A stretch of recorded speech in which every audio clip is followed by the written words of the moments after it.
tardif des fonds day perturber vraiment suñu liggéey. La mise en place tardive ren ñi ngi jot fonds de dotation pratiquement au mois de septembre octobre fonds d'équipement c'était pratiquement vers la fin de l'année.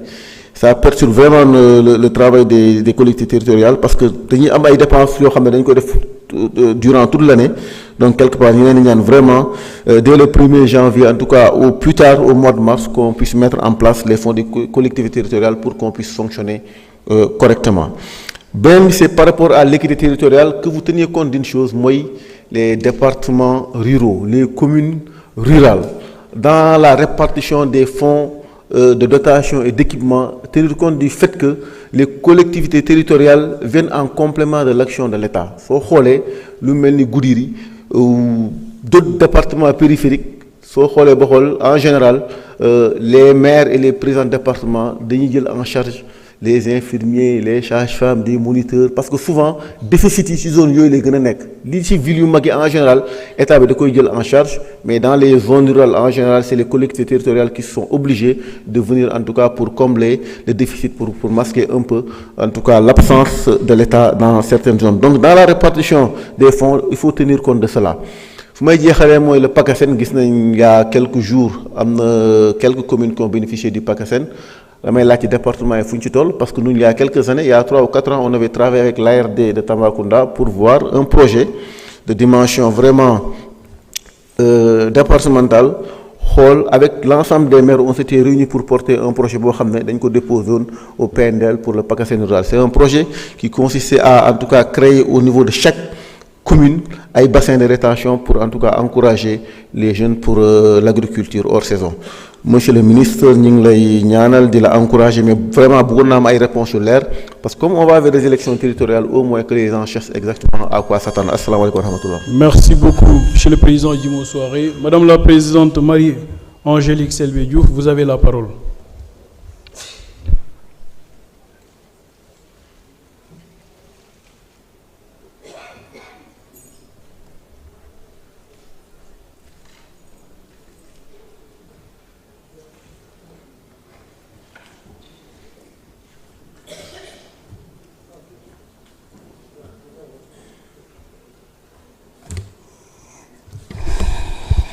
Merci beaucoup monsieur le président. Asalaamaaleykum wa rahmatullah. Monsieur le ministre maa ngi lay nuyu ak délégation bi nga àndal di nuyu sama frère monsieur Koné di nuyu le ministre du budget suñu àndandoo fan yëpp. Monsieur le ministre damay fàttali li fi président Macky Sall defoon au niveau de Kër Massar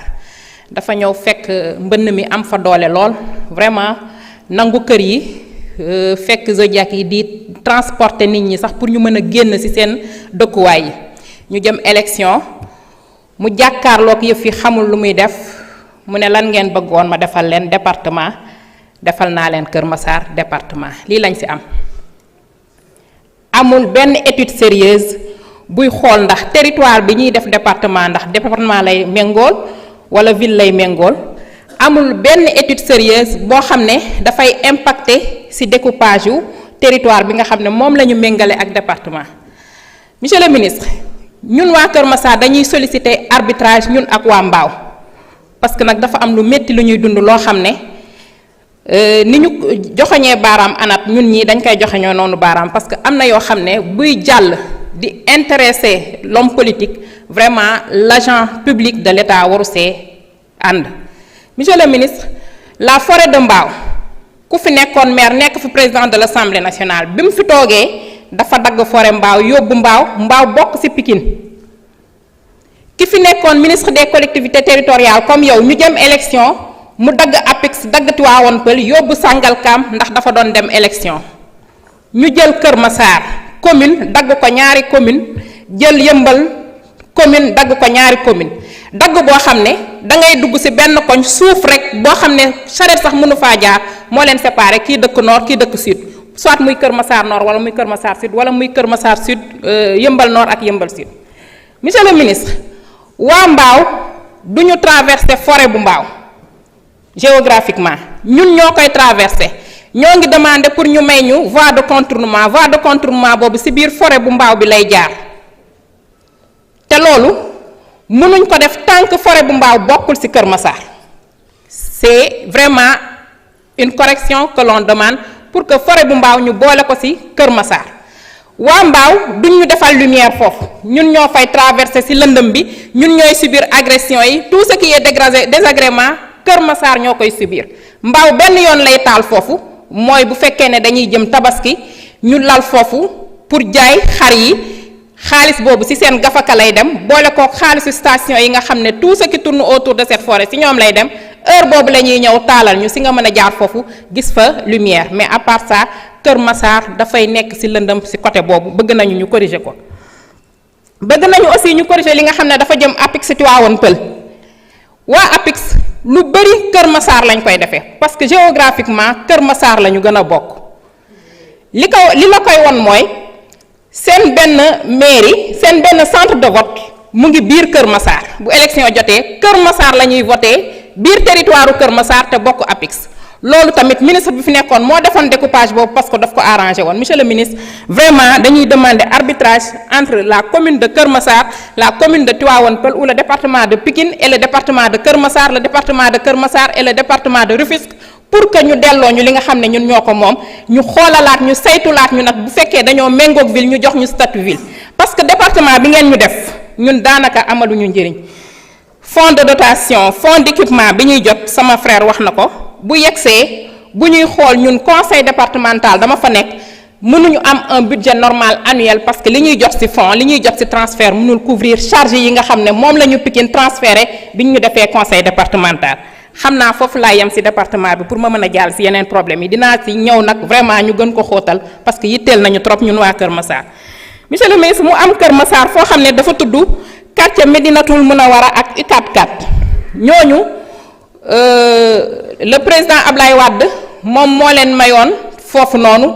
ñu def ko ay cité mais malheureusement ñu leen ëpp doole dañ faa ñëw ak ay prédateurs fonciers ak descos ndax da ngay ñëw fekk ñu def ñu tere construction bi les gens passaient la nuit di construire ay autorités di leen ci jàppale ñu jël titre foncier boobu pàcc ko yenn saa da ngay tabax sa kër ba mu sotti keneen ñëw ne la fii terrain wam la monsieur le ministre cas boobu bëgg nañu également ak gouverneur yi fi nekkoon muy gouverneur Fall ak gouverneur Sall bi nga xam ne dossier yi mu ngi ci kaw table bi ñu régler ko parce que problème yi fa nekk bëri na te ay famille la concerné monsieur le ministre Kër Massar li ma la waxoon dañ ñoo dagg rek bàyyi ñu noonu amuñu siège amuñu conseil départemental mairie Kër Massar Sud amul siège préfecture ba amul siège tribunal ba amul siège amuñu dara loolu nag bëgg nañu également ngeen dimbale ñu ci ba nga xam ne siège yooyu dana dugg ci sa yow ci sa niñ koy sax période pour ñu mën koo am vraiment yaa ne woon ne le développement se fait par les terroirs Kër Massar est en train de se développer et ñu ngi lay xaar pour nga gungee ñu ci loolu maa ngi lay remercier bu baax merci beaucoup monsieur le président. Merci beaucoup madame la présidente. La liste des orateurs est épuisée. Monsieur le ministre de l'urbanisme, des collectivités territoriales et de l'aménagement territorial, avec le secrétaire d'État, vous avez 55 minutes. Mais non, parce que vous aviez 45 minutes, le ministre des Finances vous a donné 10 minutes de plus, donc dans son temps. Maintenant, vous avez 55 minutes.